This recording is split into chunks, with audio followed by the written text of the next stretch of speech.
5 investing mistakes women make and how to fix them.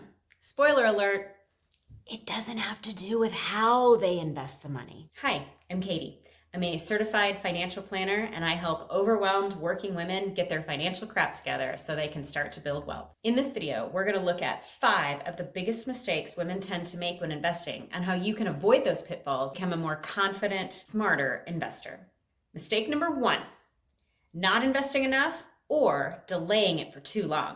According to Sally Krawcheck, the CEO at Ellevest, we women tend to leave 70% of our wealth in cash as opposed to investing it. For the typical professional woman, that could cost hundreds of thousands, if not millions of dollars over her lifetime. That's even more than the gender pay gap. Whether it's a lack of confidence, thinking you don't have enough, or just not prioritizing it, it's allowing prime wealth building years to just slip away.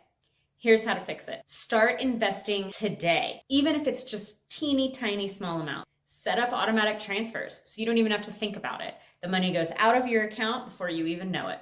Really, the key in how to fix it is to just get started. You've got to let that compound interest start to grow. Mistake number 2, lacking confidence. I find that women seem to underestimate their investing abilities before they even start. They assume they have to be really good at math, or they want to know everything about it before they even jump in. Here's how to fix it. You just need to educate yourself on the basics. You do not have to be a professional in this to start investing. If you have questions, ask your friends, ask a professional advisor. We have the answers for you. You can always start small to build your experience and your confidence. And just recognize that investing is a learned skill. The more you do it, the more you'll learn. I had no idea about anything that had to do with investing when I started this. Mistake number 3, being risk averse. As women, we're just inherently more conservative in general. Research has shown that women are more risk averse investors compared to men. That can be great for a less volatile portfolio, but taking on reasonable, calculated risks is really important for us to gain the wealth that most of us are trying to reach. Here's how to fix it. Diversify across asset classes. Sure, keep those conservative assets, but also sprinkle in a little bit of risky stuff in there too. That way you'll be covered on both sides. If you're young, you have time to allow those assets to grow. And if you hit a bumpy spot and the assets go down, that's okay, for you've got time for them to go back up. So don't be too conservative if it's really early on. Also, understand and work within your risk tolerance. What really matters is if you can sleep at night. So if conservative still feels good to you, by all means, go conservative. Mistake number 4, not prioritizing retirement. This is a problem for all of us, men and women. However, a Fidelity study found that 25% of women don't invest for retirement because they don't feel like they're earning enough yet. This can lead to a major shortfall when it comes time to stop working. Here's how to fix it.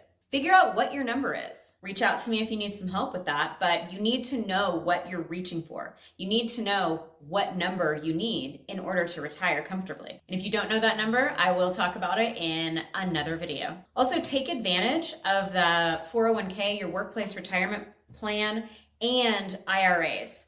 You've really got to make these a priority. Once you've filled up your emergency fund savings, think about putting 15 to 20% in those retirement accounts. Start with a Roth for sure, and if you don't have access to that, then go ahead and put 15 to 20% in the traditional retirement accounts, 401k, 403b, whatever that looks like for you. Mistake number 5, not diversifying. This is just a reminder that you shouldn't have all of your eggs in one basket. Like I mentioned before, we can tend to be pretty conservative, so we'll have money in cash or maybe in bonds for a rainy day, but that fund gets way bigger than it should be. A balanced, diversified portfolio is key to gaining wealth. And diversifying, of course, reduces your risk. How to fix it? Invest in index funds and ETFs. Those will have multiple companies within those funds, and that will give you way more exposure to just having all of your money in one stock or one bond or even in cash. Like I mentioned before, we're going to have a mix of all different kinds of asset classes, and make sure you're aligning your investments with your goals. I'm big on goal setting and intention making and how that can affect your investing. So please make sure that you really think about your goals before you invest. The bottom line is the sooner you can start building wealth, whatever that looks like to you. Start small if you need to, but start somewhere and invest with intention. I'd love to chat with you about your own circumstance. So please reach out in the comments, or you can find me at tonfinancialplanning.com. See you next time.